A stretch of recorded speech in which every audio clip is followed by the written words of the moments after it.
Hey, what's up guys? It's Reed Young, aka Shuda here, making you a video about a hand that my friend sent me.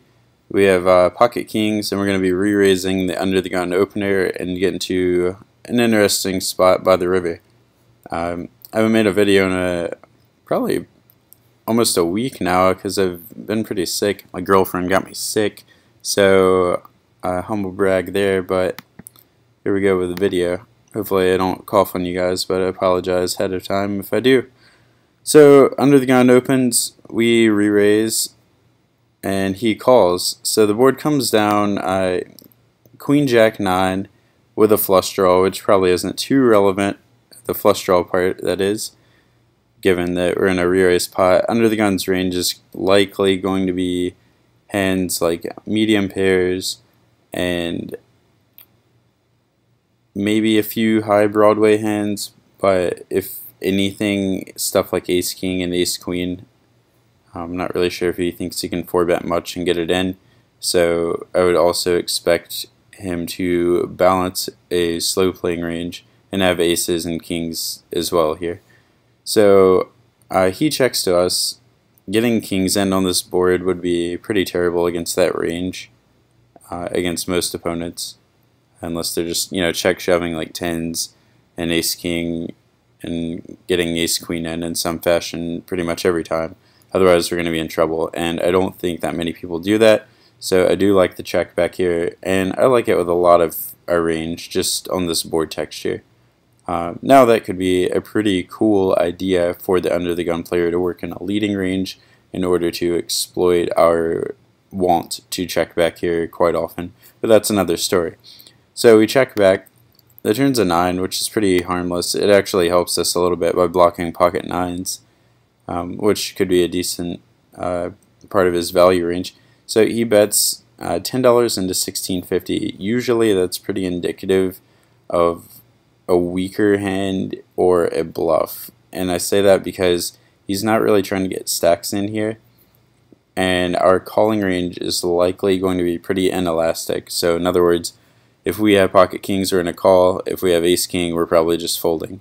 So if he bets 10, if he bets 14, doesn't really matter. If, unless we have some other information about him, doesn't really matter. We're going to call. So he bets 10. Maybe we can read into that, given they were playing 51, but maybe not. In either case, we decide to call, and we see the river. It's a queen, and he checks to us. And now here's where the hand ends, so I don't want you guys to troll me for not having results, but I think we can learn some stuff without results. Anyway, he checks to us, and we've got to be thinking, okay, what's his range made up of? Does he have a queen to check here ever? I doubt it. What is he checking then? Would it be a hand like pocket 10s that we beat anyway, so there's no point in really betting against that or any hand that we beat, because I don't think any of them are going to call. Maybe if he has like Jack 10, I still don't think that would call if we bet. So we don't really get any value from betting. So the only reason to bet is if there would be more value and then just checking back. So when we check back, the value of that play is 0 because we're not winning or gaining anything. We'll win the pot a certain percentage of the time, but the actual play's value is 0. If we bet, are we going to fold out any better hands? I think we could fold out pocket jacks.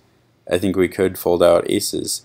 So it might be a pretty strange spot, but if our opponent's never checking a queen to us here, it's a pretty great spot to turn a hand into a bluff and expect him just to fold his entire range. So if we bet something like 32, that should get the job done. Also, I'd be betting the same amount with a queen here, as well as pot controlling any queen that I would have pre-flop, likely, on this board. So it does balance well, although it's not the hugest concern because, we're talking about some crazy conditional run out of the board here. Yeah, so let me know what you guys think, if you think it's worth turning a hand into a bluff here.